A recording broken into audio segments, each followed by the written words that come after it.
lo dicho, una jornada bastante movida. Vamos a analizarla con el doctor Aníbal Quiroga, abogado constitucionalista. Bienvenido, RPP, doctor Quiroga. ¿Cómo está? Buenas noches. Y el doctor Julio Rodríguez, abogado penalista. Bienvenido, doctor Rodríguez. Muchas gracias, Jorge. Un placer para mí estar contigo. Empecemos con lo de Betsy Chávez. Hemos visto algunas imágenes. Aparentemente tendría muchísima responsabilidad en la decisión que tomó el expresidente Castillo en este golpe de Estado, en este intento de disolución del Congreso de la República. ¿De qué delitos estamos hablando en el caso de Betsy Chávez y cuál sería su responsabilidad si se comprueba esta vinculación? Doctor Rodríguez. Evidentemente tiene que tener la misma imputación que Castillo. Estamos hablando del mismo hecho.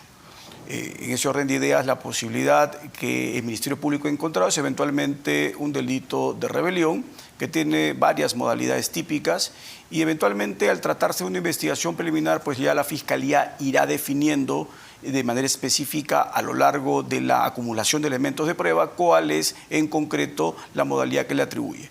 Lo que es cierto y evidente a partir de la presentación de este video en programas dominicales el día de ayer es que la versión dada por la actual congresista es una versión absolutamente falaz, es decir, contraviene totalmente a lo que ella venía declarando de forma reiterada y esto seguramente en su oportunidad tendrá que ser valorado por la Fiscalía porque no se trata de cualquier persona, sino se trata de una ex primera ministra, claro, y eventualmente una persona que tiene un deber de probidad frente a la Administración de Justicia superior al de cualquier ciudadano.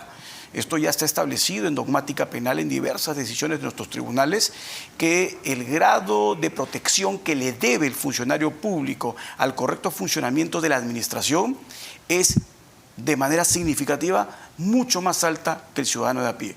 Por lo tanto, esto va a tener que ser objeto ya de una valoración en el Congreso para que inmediatamente puedan aprobar los requerimientos hechos por el Ministerio Público. En el caso de los exministros, se me ocurre el caso, por ejemplo, de Roberto Sánchez. Él ha negado su participación, ha dicho que se deben individualizar las responsabilidades. Bueno, es que esa declaración del ministro es algo absolutamente obvio y que no necesita ni siquiera él exigírselo porque ese es un mandato del Código Penal.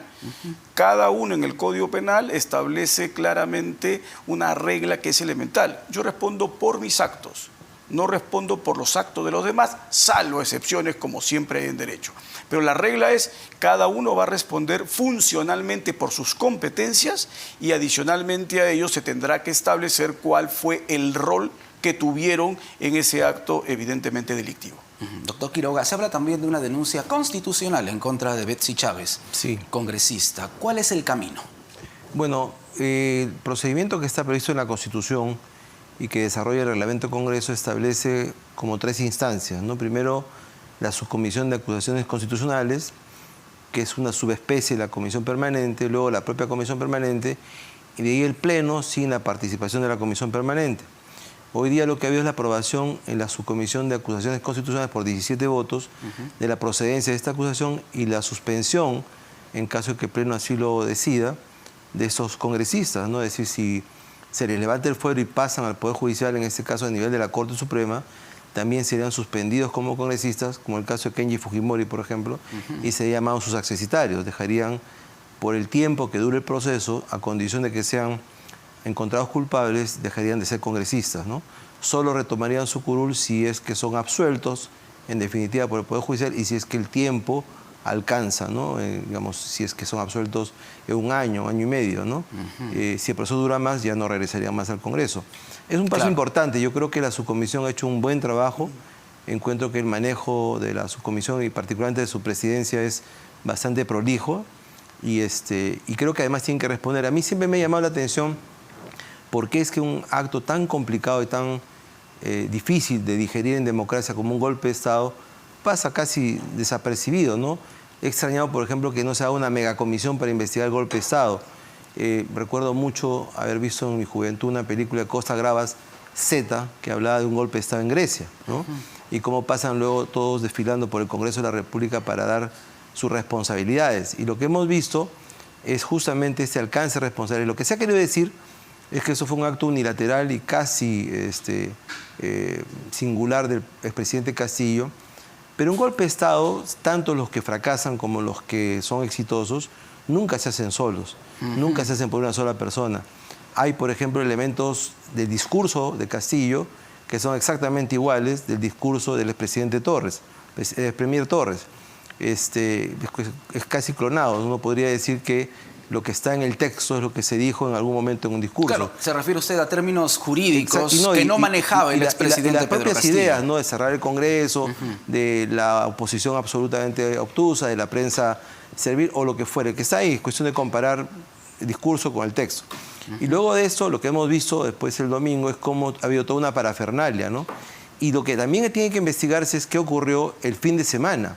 Porque el fin de semana hubo el cambio en el servicio de inteligencia, en la jefatura, y el cambio abrupto en el Ministerio de Defensa, y el mismo día del golpe, cambio en la Comandancia General del Ejército. Entonces, podemos estar hablando ya de un procedimiento para preparar un escenario por supuesto, para el golpe. Porque, digamos, nadie es tan absurdo de presentarse, digamos, como Cantinflas frente a la televisión y decir voy a dar un golpe de Estado, ¿no? Y hemos visto cómo esto se ha preparado y responde a un grupo de gente. El doctor Rodríguez nos dirá si esto puede calificar o no como una organización criminal, pero en todo caso es una pluralidad de personas orquestando un golpe de Estado. Que haya fracasado es un tema distinto, pero yo creo, y es un mensaje claro para la ciudadanía, que no hay peor crimen en una democracia que un golpe de Estado.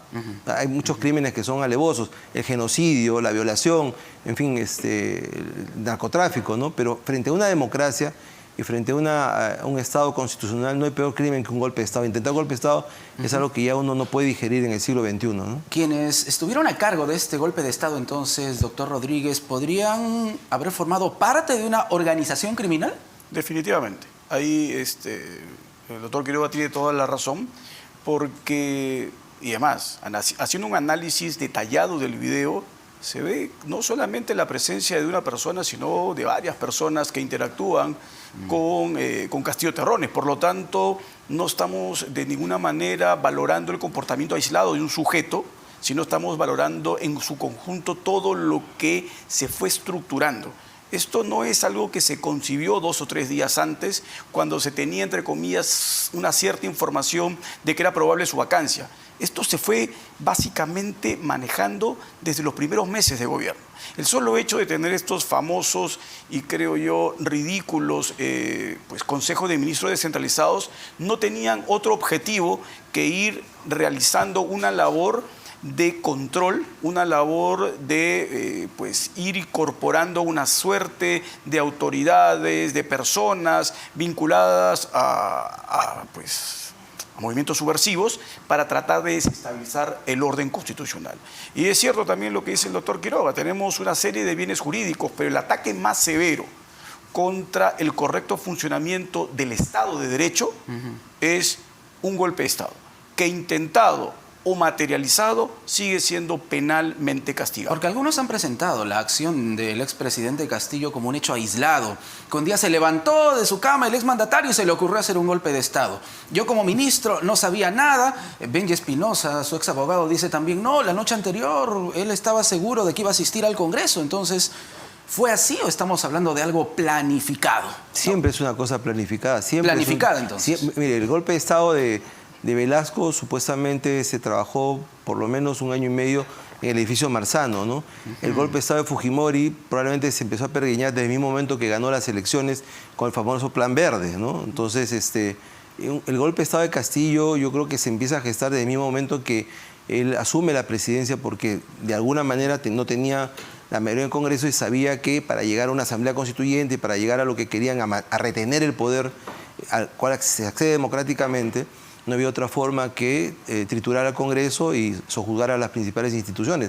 Eso es un tema que se va trabajando. Como bien dice Julio, estos supuestos consejos descentralizados iban soliviantando a la gente. Y lo que vemos después, estas sazonadas que se quieren presentar como movimientos sociales, eran la consecuencia de eso, ¿no? Eso estaba preparado para eso. Lo que pasa es que le faltó inteligencia, inteligencia cerebral, no inteligencia de información, les faltó preparación, les faltó tiempo. Y les faltó, además, el apoyo de la Fuerza Armada, que fue un tema decisivo. La Fuerza Armada ha defendido la Constitución. Fíjese que siempre se dijo que en el caso de Fujimori el detonante del golpe de Estado fue el caso de la investigación de la ropa donada. Y yo creo que, y Julio me podrá corregir si me equivoco, que el detonante de Castillo fue la declaración de Marrufo esa mañana, ¿no? ¿Coincide, doctor Rodríguez? Esa fue la cereza del pastel.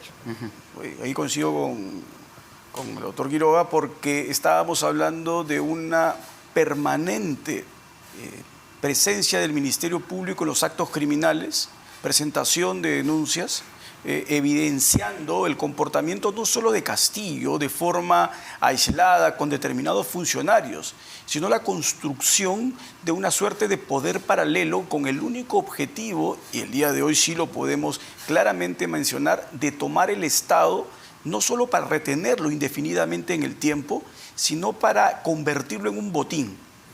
Y esto es claro al momento de uno analizar pues todos los roles que se le asignaron a familiares, a amigos, a personas cercanas a ellos, y no se trató simplemente de pues una suerte de coyuntura en la que se encontró Castillo, sino una planificación estructurada, que como dice el doctor Quiroga, es obvio, a Castillo pues no se le va a reconocer históricamente como un presidente con especialidades en el ámbito de tener pues una suerte de inteligencia básica o elemental, una capacidad de discurso nula, una capacidad de interacción nula, y esto pues finalmente desencadenó en lo que sucedió en diciembre, ¿no? Un golpe fallido propio de una persona con una minusvalía mental que lo llevó a toda esta escena. Ojo, como siempre dije, sin subestimar lo osado, sin subestimar la planificación y el objetivo no solo de él, sino sobre todo de los que estaban detrás de él. Les planteo una pregunta a ambos porque hemos escuchado a algunos especialistas que señalan con relación a la audiencia que se va a realizar mañana al pedido de prisión preventiva contra el exmandatario que ya no se le puede dar prisión preventiva a alguien que ya la tiene, que es el caso del expresidente Castillo. Claro, son dos casos distintos, pero se está pidiendo ahora 36 meses de prisión preventiva. ¿Qué opinan sobre este argumento? Sin ser experto, dejando la palabra a Julio, lo pondría al revés, ¿no? Cuando una persona es excarcelada, porque se levanta la medida cautelar o porque se le da libertad y tal, el INPE no lo excarcela hasta que no comprueba que no tenga otras órdenes de detención. Por lo tanto, una persona puede soportar varias órdenes de detención por distintos hechos, por distintos juzgados y por distintas resoluciones. ¿Correcto, doctor Rodríguez? No se puede de ninguna manera tener una orden de aprisionamiento dentro de un proceso, dentro de pues un Estado de Derecho que esté basado exactamente en el mismo hecho.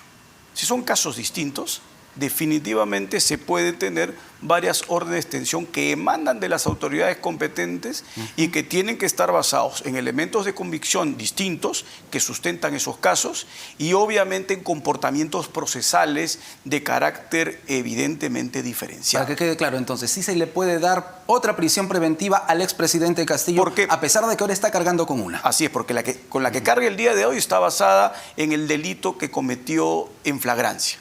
La que se le va eventualmente a valorar el día de mañana es por el famoso caso del Puente Tarata, en donde el Ministerio Público presentó al Congreso más de 150 elementos de convicción y en donde valoró en aquel momento el Ministerio Público, y lo está presentando aparentemente como gran sustento y creo yo contundente, el comportamiento procesal de extracción de cámaras, orden de destrucción de información en celulares, la fuga claramente establecida a partir de buscar, entre comillas, un asilo en la Embajada de México, que se ha acreditado que se direccionaba él ese día a la Embajada de México y esto no sucedió por la intervención oportuna de la policía, etcétera.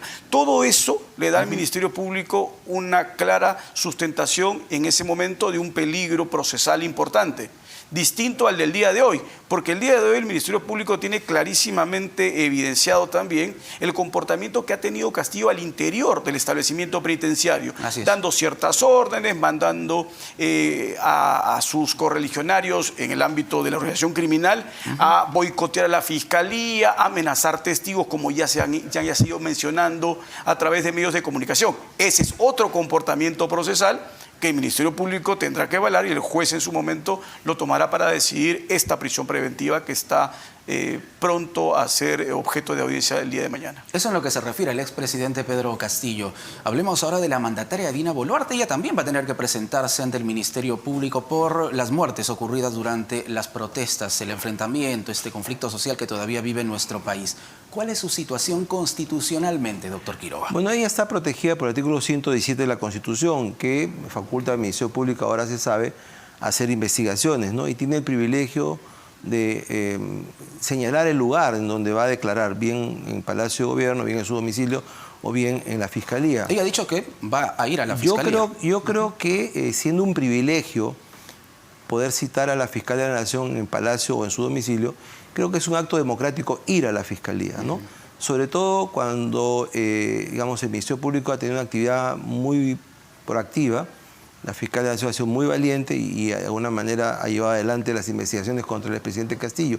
Creo que marcaría una diferencia de legitimidad y de cualidad democrática asistir, porque además la imputación, digamos, es demasiado exagerada. O sea, conversábamos el tema de genocidio, es un tema absolutamente exagerado, una hipérbole que se ha hecho en la calificación. ¿Por qué es exagerado? Porque algunos podrían decir, bueno, son 60 muertes. No, pero algunos podrían poner ese argumento. Pero 60 muertos no es genocidio, porque genocidio es cuando el origen del crimen es por temas raciales, por temas religiosos, por la desaparición de una raza, por la persecución en el caso del pueblo judío o en el caso de los gitanos, ¿no? Cuando hay un direccionamiento, digamos, hecho a una población determinada. Que hayan 40, 50 o 60 muertos no significa necesariamente genocidio, es claramente hechos que se tienen que investigar, son hechos muy graves, hay que ver efectivamente quién tiene esa responsabilidad, pero de ahí saltar al genocidio me parece que hay una elipsis conceptual demasiado grande, ¿no? Que no se sostiene. Pero en todo caso el hecho es que la Presidenta de la República o el Primer Ministro en este caso no parecen tener responsabilidad penal, otra cosa es la responsabilidad política. Y por lo tanto tendrían que ir a declarar ante la Fiscalía de la Nación lo que le corresponde declarar, ¿no? Ahora, ¿jurídicamente existe esto de la responsabilidad política? Bueno, está definido históricamente, en el caso nuestro, a partir de una usanza, ¿no? Y lo que establece también la Constitución. El presidente pues, no es responsable de sus actos en la medida que tiene ministros que son los que asumen la responsabilidad y que en ese orden de ideas el presidente de la República, por estos comportamientos que habrían tenido eventualmente ciertos funcionarios del orden público, policías o miembros de Fuerzas Armadas, no tiene por qué responder penalmente. Esto es ridículo en derecho penal.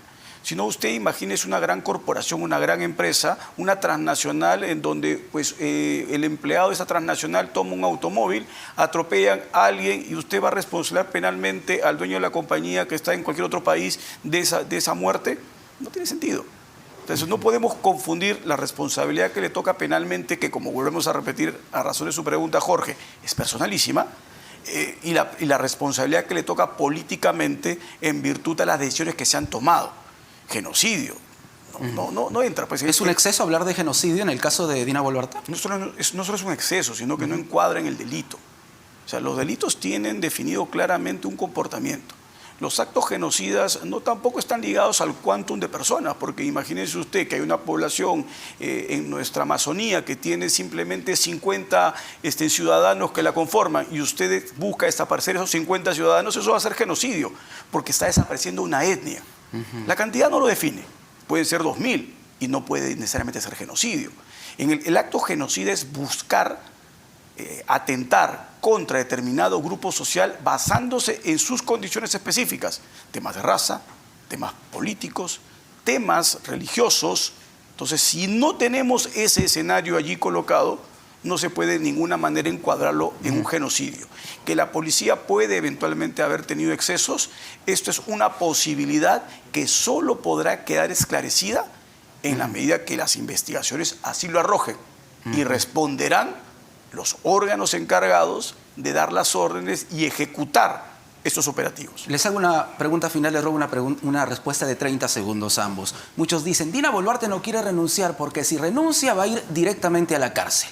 ¿Constitucionalmente esto puede ser así, doctor Quiroga? Bueno, a la cárcel va una persona cuando tiene una medida judicial. O sea, a la cárcel no va una persona porque yo lo decía, o usted lo decía, o cualquiera lo decía, porque de acuerdo a la Constitución y a la Convención de Derechos Humanos, para que una persona ingrese en prisión tiene que haber una resolución motivada, debidamente fundamentada y emitida por juez competente en un proceso válido. Lo que va a desaparecer si ella renuncia es la protección del 117, pero estará sujeta a las investigaciones del caso y al derecho de defensa. Pero permíteme una palabrita chiquita nomás en homenaje al Ejército de las Fuerzas Armadas. Se habla acá de genocidio y se habla de excesos y tal.